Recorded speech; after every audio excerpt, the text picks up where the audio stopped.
Avez-vous un sens exalté de votre propre personne? Êtes-vous un menteur compulsif?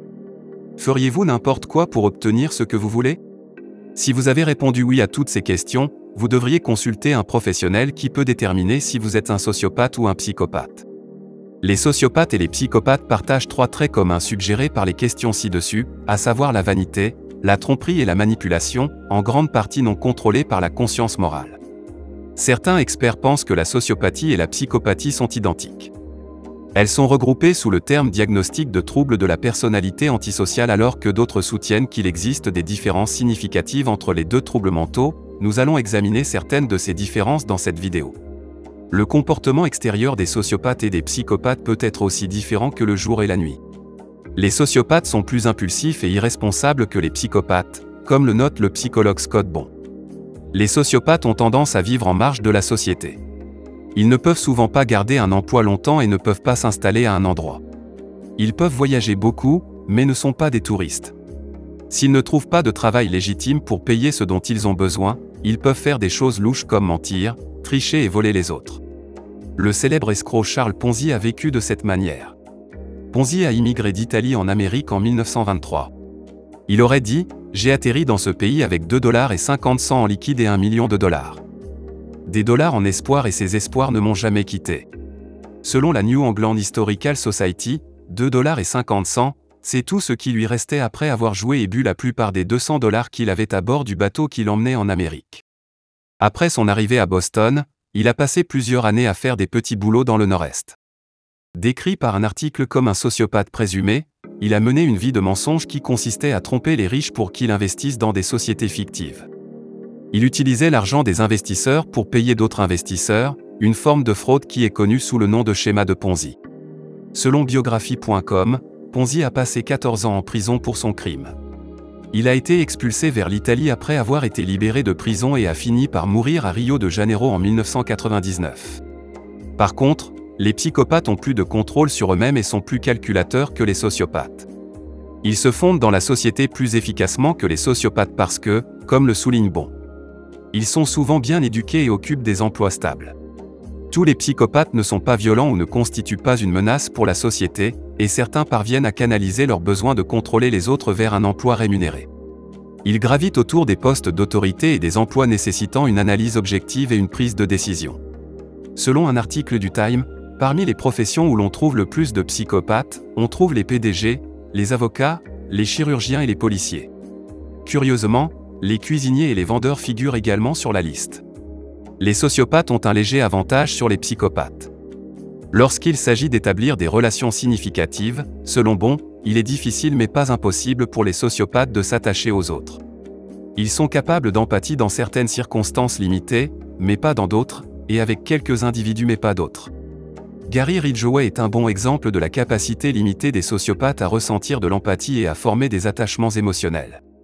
Entre 1999 et 2001, il a assassiné au moins 49 femmes dans l'État de Washington, selon biographie.com. Selon les rapports critiques, ses victimes étaient des prostituées et de jeunes fugueurs. Après les avoir tuées, Ridgway retournait souvent dans ses décharges pour avoir des relations sexuelles avec les cadavres de ses victimes. Il jetait également certains de leurs corps dans la rivière verte, ce qui lui valut le nom de tueur de la rivière verte. Pendant que Ridgway commettait 4 de ces crimes horribles, il était marié à sa 3e femme, Judith Ridgway. Bien qu'il ait ciblé les prostituées en raison de la haine qu'il leur vouait, il aimait sa femme et entretenait une bonne relation avec elle. Judith Ridgway avait encore du mal à croire que son mari était un tueur en série. Elle décrivait leur vie commune comme aimante et satisfaisante. Elle disait qu'il lui donnait l'impression d'être une jeune mariée tous les jours.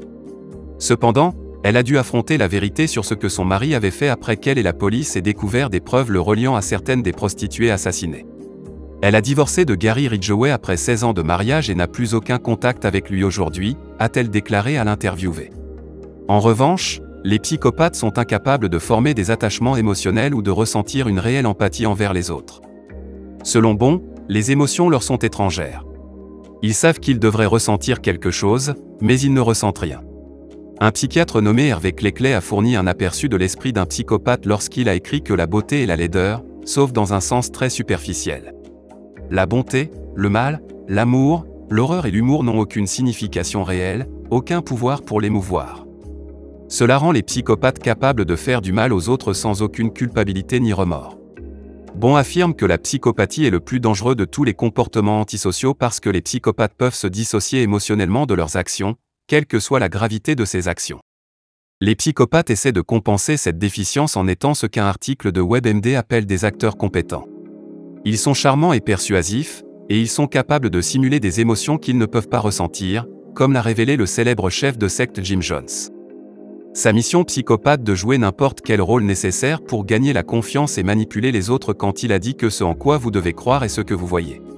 Si tu me vois comme ton ami, je serai ton ami. Si vous me voyez comme votre père, je serai votre père. Pour ceux d'entre vous qui n'ont pas de père, si vous me voyez comme votre sauveur, je serai votre sauveur. Si vous me voyez comme votre Dieu, je serai votre Dieu. Orateur habile, Jones combine une rhétorique idéaliste et une coercition ouverte et subtile pour conditionner ses adeptes au suicide par l'alcool. Une autre façon pour les psychopathes d'établir des relations avec les autres est de créer un vernis de respectabilité sociale pour cacher leur côté sombre et tout comportement sinistre qui en découle. Il s'agit d'une stratégie particulièrement courante chez les tueurs en série psychopathes tels que John Wayne Gacy, dont le résumé de l'affaire judiciaire fait état d'une double vie. Les preuves ont montré que le défendeur menait une double vie en s'engageant dans des activités caritatives et politiques. En même temps, il commettait une série de meurtres de torture sadiques. Il attirait de nombreux jeunes hommes chez lui pour des liaisons homosexuelles, attachant ou menottant ses partenaires, puis les étranglant ou les étouffant. Gacy était un entrepreneur prospère, il était actif dans la communauté et se déguisait souvent en clown pour des fêtes. Bon affirme que différents facteurs font que les gens deviennent des sociopathes et des psychopathes. Certains chercheurs pensent que la sociopathie est le résultat d'abus et de traumatismes subis pendant l'enfance. Il s'agit d'un comportement acquis résultant des circonstances. C'est pourquoi les sociopathes conservent une certaine conscience morale, une certaine empathie et une certaine capacité à former des attachements émotionnels, bien qu'ils soient tout faibles. Cependant, la recherche suggère que la psychopathie a une composante largement génétique.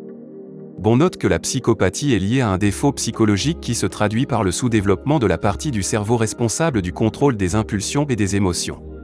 Un autre rapport indique que les scanners cérébraux des personnes atteintes d'ASPD ont montré une faible activité dans les zones liées à l'empathie, la moralité et la maîtrise de soi.